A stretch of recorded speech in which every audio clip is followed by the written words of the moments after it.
Hello, I'm Austin Heyman. Welcome to Seniors Today, a monthly program produced by the Commission on Aging and devoted entirely to issues and interests of Montgomery County seniors. Also, welcome to a new year. This month we learn about the Maryland Office of People's Counsel, an independent state agency representing the interests of residential consumers of utility companies. We'll discuss the importance of staying active in our communities. And we have a chance to talk to one of the county's centenarians. But first, we begin with a story about 9 fifth-grade students from Burning Tree Elementary School and a contest called the First Lego League. FIRST stands for Inspiration and Recognition of Science and Technology. There are 20,000 teams in 61 countries, and each year the teams are given a challenge based on a set of real-world problems facing scientists and engineers today. This year, the challenge was called Senior Solutions. And joining me to tell us more are 2 of the students of the Burning Tree Elementary School robotics program, Aramis Ravery and Jenna Omar. Well, welcome to Seniors Today, and congratulations on a very exciting project. Tell us a little bit, how did you get started? What is this robot doing here?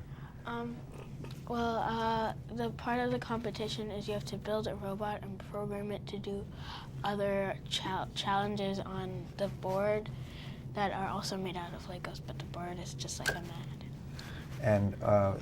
And this year, your challenge was to work on senior solutions. What kind of senior solutions? Well, we had to find a way of writing a senior, and we called them ICE journals because seniors want to stay independent, connected, and engaged. And we had to find out if they have any problems. And so you figured out focusing on a couple of things, as I understand it. Yes. Like quilting? Yeah, quilting is one of the missions on the board. Yeah, it's something that seniors do a lot. So there's a board with 2 quilts, and this is for the blue quilts, and there's a black triangle, and you have to get the quilts to touch the black triangle, and the robot has to deliver them from home base to the robot helps to do that. Yeah, we can't do it. And another one was bowling? The bowling, you have to program the robot to carry the ball and get it to the bowling alley, and then release the ball, and you have to try to knock down the pins. Wow, that sounds challenging. Did you have some help in doing this? Yes, our mentors, they're They come from the Naval Surface Warfare Center. Wow. They help us every Wednesday. Every Wednesday? Yeah. That sounds cool. So what was the best part of doing this project? I got more connected with my grandma. You got more connected with it. How did you do that? With the journals. Journals. I learned a lot of new stuff about her. Is this one of your journals here? Yes. Yeah. And what did you learn about your grandma? I learned that she has just went to Egypt, and I learned also when she was born. I didn't know that she was born, but I forgot. And did you also correspond with a grandparent? Yes, I wrote my grandma and grandpa in California, and I learned that when you get older, you start having back issues and knee issues, and you start having many health issues. And so you need some help in dealing with those issues? Yes. Do you think they learned something from you too? Yes. I bet you they had a good time. Did you do this by computer, or how did you correspond? Yeah, I did it by email, and some people did it by Skyping and writing.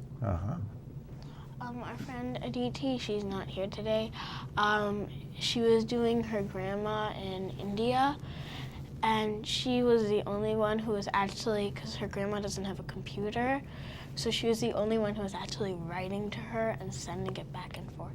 Well, that's the way I guess I corresponded with my grandparents, by writing. And that works too.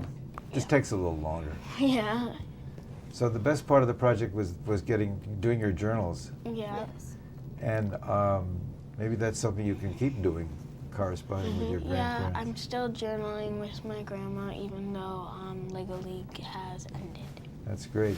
And you did this project with I think 7 other students, isn't that right? So there were Yes. there were Yeah. nine of Yeah. you. Yeah. And then there was this competition that you. The competition. So you had a good time. Well, thank you for coming in to tell us all about this. It sounds like a great project, and should be very proud of this. I can't imagine how to. I mean, I certainly know about Lego because I have grandchildren, but that's pretty fancy. When we come back, the Maryland Office of People's Counsel, what it is and why it's important to you. So please stay with us. We'll be right back.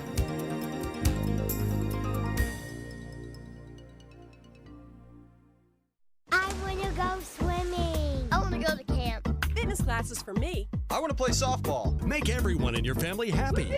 Call the Montgomery County Department of Recreation at 240-777-6800. Your recreation destination.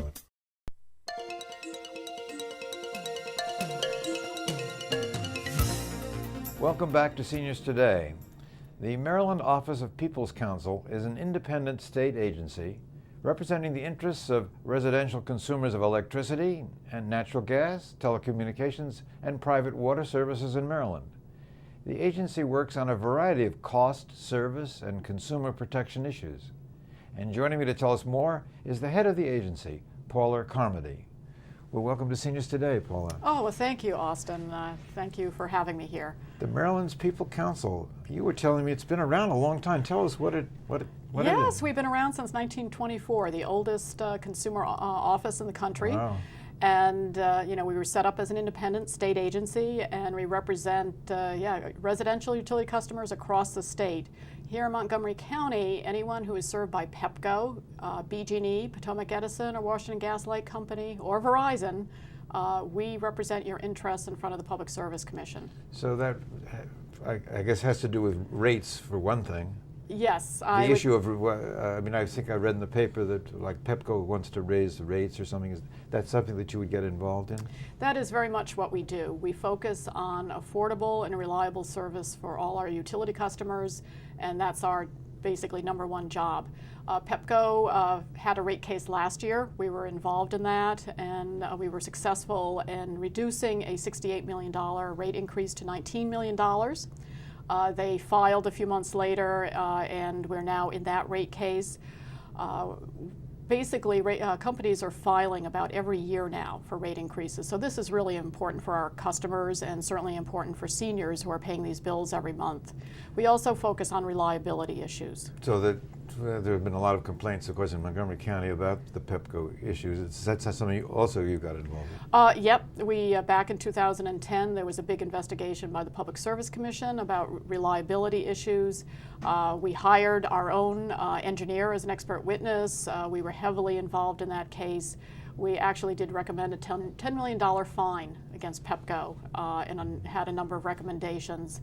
And we've continued to work on reliability issues in front of the Public Service Commission, the governor's recent task force, and certainly with local members.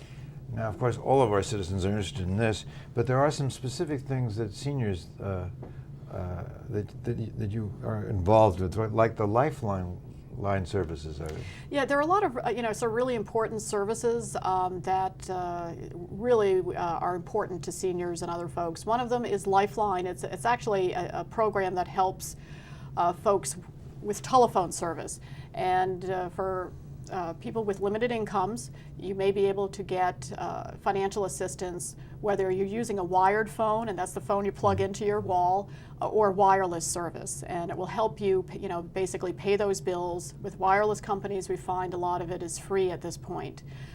These are income specific. These are all income limited programs, but certainly it's very important for people to know about.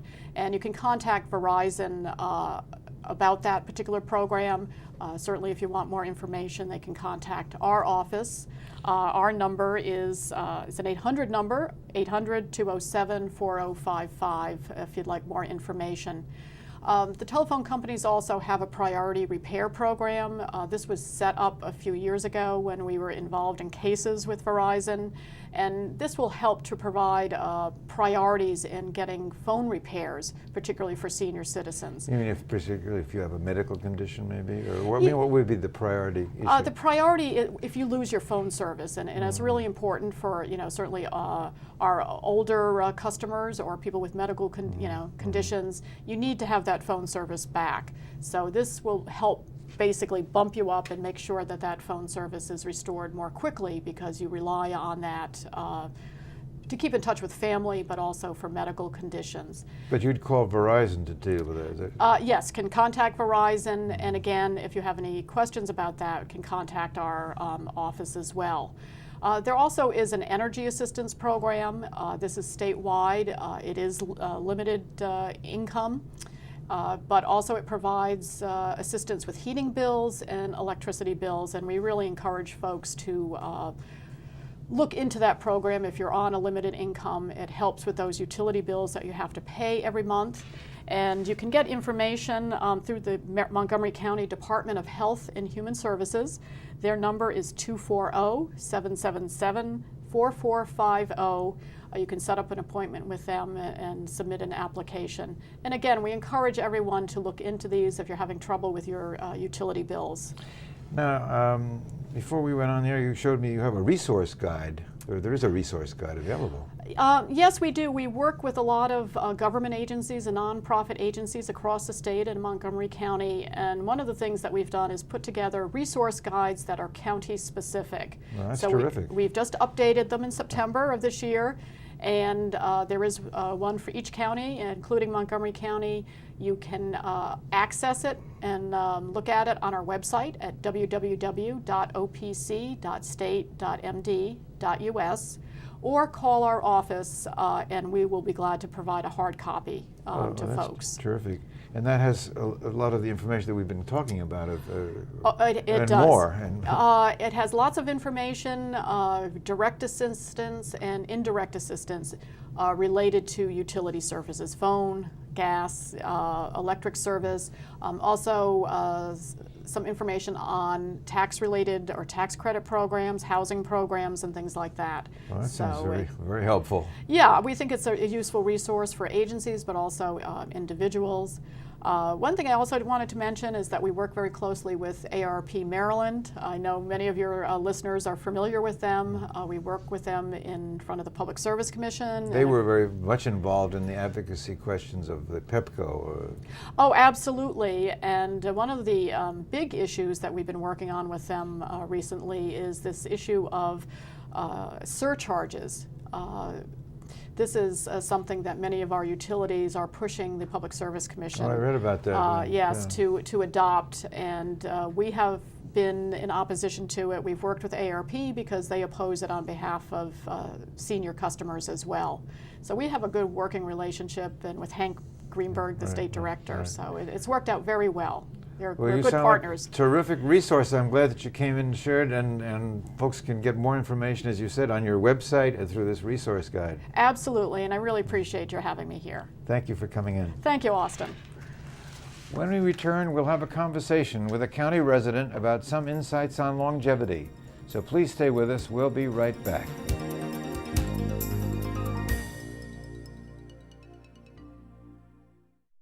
Serving your community is a great feeling. The Montgomery County Volunteer Center can connect you to hundreds of volunteer opportunities available throughout the area. Are you a student, senior, professional, community group, or business looking to serve? Simply visit our website to select what's right for you and get great ideas from past projects with our volunteer toolkits, or share a success story of your own. The Montgomery County Volunteer Center. Make an impact in your community. Where will you serve?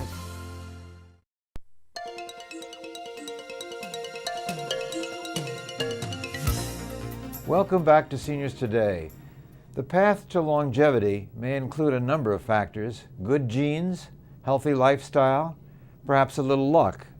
And whether you are in your 80s or over 100, staying engaged with your community is essential.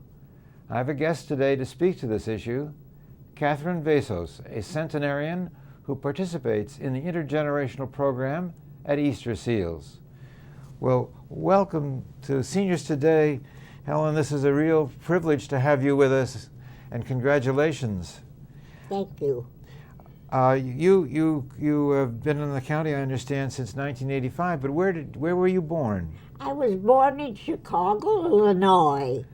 The Windy City. The Windy City, right. And you go to school there? I went to school there. I was married there. I had 2 daughters. Wow. And you moved here in about 1985? Yes, 85. Uh-huh. And I'm living now with my daughter. And I assume you have some grandchildren? Oh, yeah, a lot of them. A lot of them? And possibly great-grandchildren? Yes, and yes. Wow, that's terrific. Did you, when you went to school in Chicago, did you work in Chicago, or? Oh, I worked for the Revenue Department in Chicago, Illinois. It's the state revenue. Oh, terrific. And what are some of the things that you now do? Now I listen to a lot of stories on these little phones that I have, and I enjoy them. Some of them I don't, and then my daughter takes it off and puts another one on. I understand you like music. Oh, I love music. I used to love to sing. My voice is not as good now as it was when I was younger. I used to sing in the choir. Was this a church? Uh-huh. Yes. And I continue to sing, but good for you. Not so good. Wow, that's great. And you're now involved also in a program at the Easter Seal Center. Easter Seal Center. I go there every Monday, and I enjoy the activity, and I think there's some. Are there some programs involving children there? yes, there is. They make a lot of noise. Make a lot of noise. What do you do with the kids? What do you do with the children? Oh, I don't do anything with the children. They are active on their own accord. Oh, they're active. I bet they're kind of fun to. They enjoy seeing you. Yes. So, for those of us who wonder what it's like to be 100, what do you see as the secrets to longevity? Have you? Well, I enjoy my life. I cannot see, but I have 2 daughters, and they help me, and I've learned how to walk around the house, and I enjoy it. And I go to see my grandchildren, and it's been a wonderful way to entertain me. Do you think that you have particularly good genes? Did your parents live to be a long time? Yes, my parents. I lived in Minneapolis for a little while, and then we came to Chicago, and I've lived there all my life. And you were fortunate to have good health. Yes, I have good health. Did you? Some people say it's important to exercise. Is that something you ever did? Oh yes, every day my daughter helps me sit on the chair, and we do exercise. Good for you. That's terrific. Yes, every day. She doesn't miss. Doesn't miss a day. Well, it sounds like you have a very dedicated daughter. Yes. Oh, very dedicated. And the grandchildren and great-children, are they also some of them in this area? Yes, all of the. No, not all of them, but most of them are here. Some of them are away from here, and Yeah, well, that I'm sure they couldn't all be here, but No, they can't. Each one has their own life. Yes, and do they call you on the phone, or? Oh yes, I talk to them, and I enjoy my grandchildren, and I talk to my great-grandchildren, and it's been a wonderful way. Well, you're very fortunate, and I really appreciate your coming in to talk with us about it. Thank you. And continue to enjoy your time at the Easter Seal. I really enjoy it. I sing a lot when I know the song, and I really enjoy going there. Thank you so much for coming in this morning. Thank you. When we return, we'll conclude today's show with a conversation about when retirement doesn't mean just retired. So please stay with us. We'll be right back. Okay.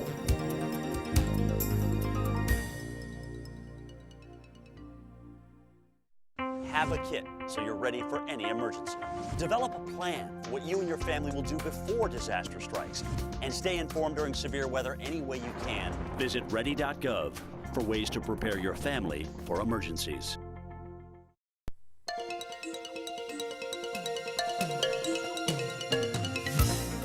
Welcome back to Seniors Today.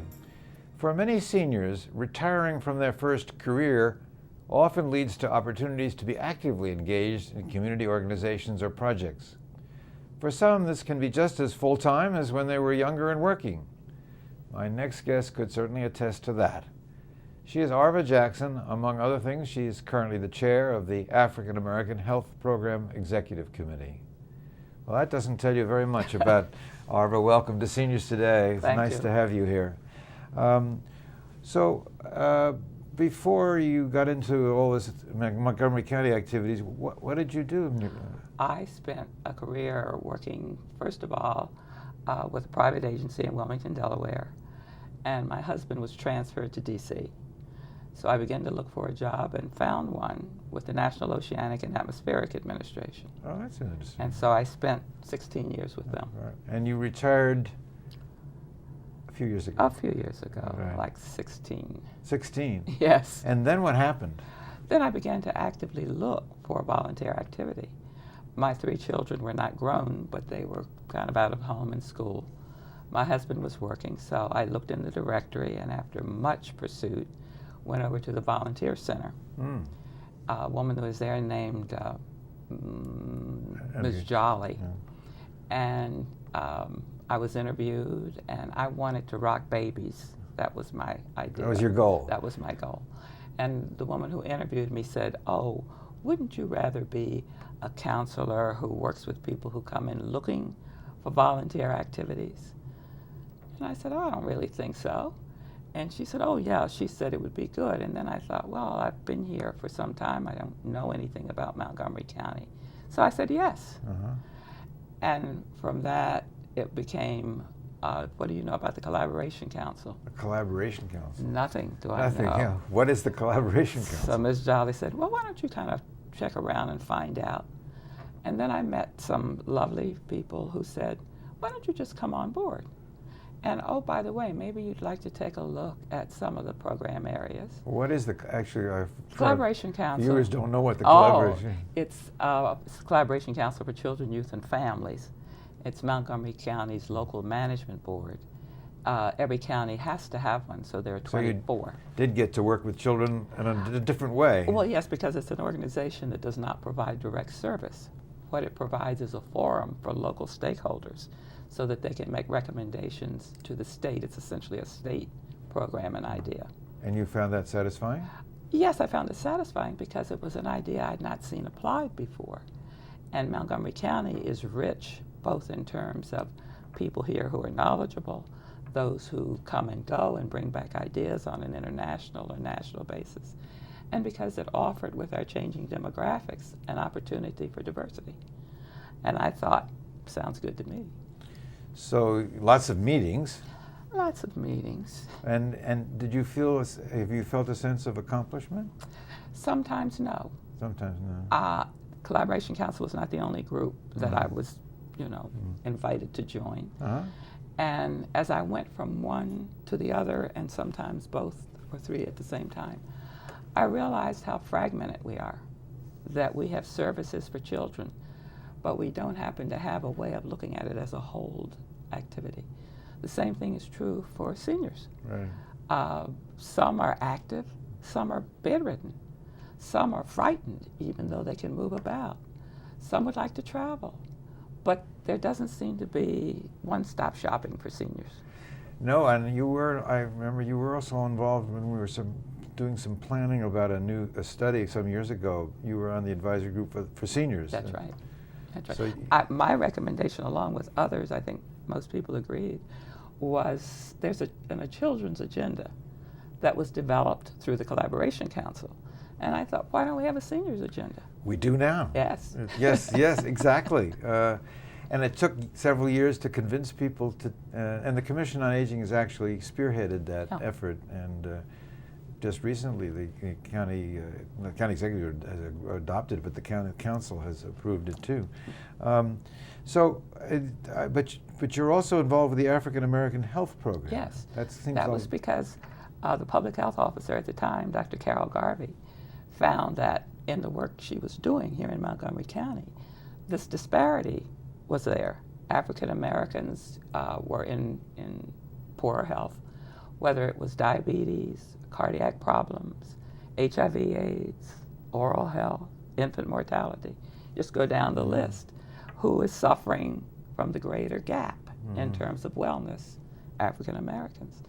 So Dr. Satcher, who was then the Surgeon General, was invited to Montgomery County to talk about the subject. And at that meeting, they had set up groups of interest, the infant mortality, the diabetes, and so forth. And they suggested that those of us who came, if we were interested, sign up. Well, I was interested in infant mortality. I'd been a foster care worker most of my working life. And from that, it grew into a need to have a kind of umbrella voice. So that's when the African American Health Program Executive Committee came into being. Well, it doesn't sound like you sleep a lot. Tell me, why do you think you do all these things? Well, I haven't really given it a lot of thought. I think I do it because it's there, like why do you climb a mountain? But I think the other reason is I was in a family, Mama, Papa, and the baby bear. They were just the three of us. And they worked really hard to make an only child be one who would share, who understood that the world didn't revolve around her. And I heard that lesson in many, many ways. Not only that, I watched my parents. And they went to church regularly. They helped when they could. And I remember once when someone who worked for my father, who was a janitor for the DuPont company, this man didn't come to work for 2 days. And he was from the Caribbean, and my father found him. He was terribly ill. So for about 3 months, my mother and father went every night, cooked, cleaned. And when he came back to work, of course, he was devoted to my father.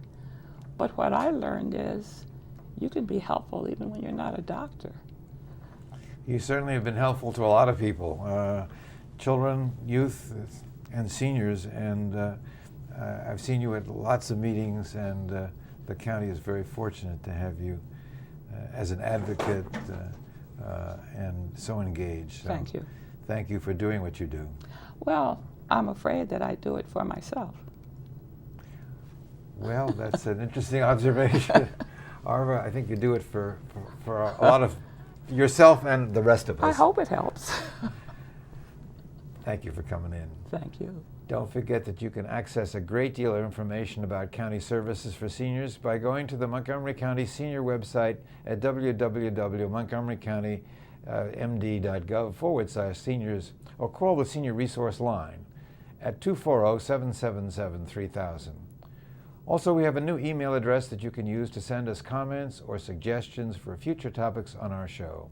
It's seniorstoday@montgomerycountymd.gov. And finally, we'd like to acknowledge Elizabeth Brooke Evans, who has been an extraordinary producer and gift to this show for many years. Elizabeth is leaving the show after this month, but she has been working behind the scenes, volunteering a great deal of her time and talents, and we are all very grateful. So thank you, Elizabeth. And as always, thank you for watching Seniors Today.